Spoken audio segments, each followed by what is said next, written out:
to my channel Hema Hangama and welcome to Big Boss 8 and episode number 22. So తెలుసు అందరికీ Sunday is fun day and Sunday is elimination day.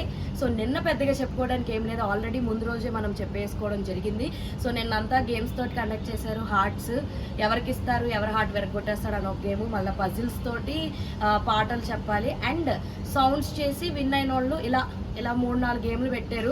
ఏదో ఉంది, ఎంగేజింగ్గా ఉంది, కానీ పెద్ద interesting ఏమనిపించలేదు. అందరికీ తెలుసు ఆల్రెడీ సాటర్డే ఎపిసోడ్లోనే ఎవరు ఎలిమినేట్ అవుతారు అన్న విషయం అందరికీ ఒక క్లారిటీ ఉంది. కాబట్టి లాస్ట్ వరకు అందరినీ సేవ్ చేస్తూ లాస్ట్ వరకు అయితే మన పృథ్వీని అండ్ అభయ్ నవీన్ని పెట్టడం జరిగింది. స్టెప్స్ ఎక్కుతూ ఎవరు అన్నది చూస్తూ లాస్ట్లో రెడ్ లైట్ అభయ్ నవీన్కి వచ్చింది. అయితే ఇప్పటికీ చాలా మందిలో అనుమానాలు ఏమున్నాయంటే అభయ్ నవీన్ది ఫేర్ ఎలిమినేషన్ కాదని కొంతమంది అనుకుంటున్నారు అండ్ కొంతమంది ఏమనుకుంటున్నారంటే ఫ్రైడే థర్స్డే మనోడు ఎటువంటి టాస్క్లోని పార్టిసిపేట్ చేయలేదు కాబట్టి ఆడియన్స్ కూడా ఓట్లు వేయలేదని చెప్పేసి చాలా మంది అభిప్రాయపడుతున్నారు.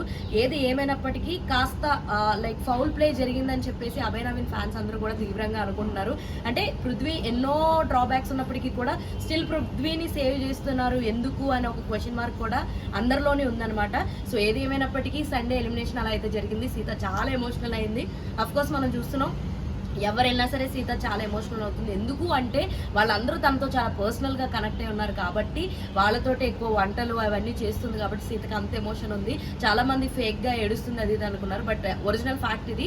సీతకు వాళ్ళతో మంచి ర్యాప్ ఉండడం వల్ల వాళ్ళు వెళ్ళిపోతున్నప్పుడు తను ఏడుస్తుంది. That is the reason. And Monday కూడా నామినేషన్స్ చాలా ఘాటుగా ఉండబోతున్నాయి, చాలా అంటే చాలా ఘాటుగా ఉండబోతున్నాయి. Let's wait for another video. ఇలాంటి more and interesting fun videos కోసం ప్లీజ్ డూ ఫాలో హేమా హంగామా.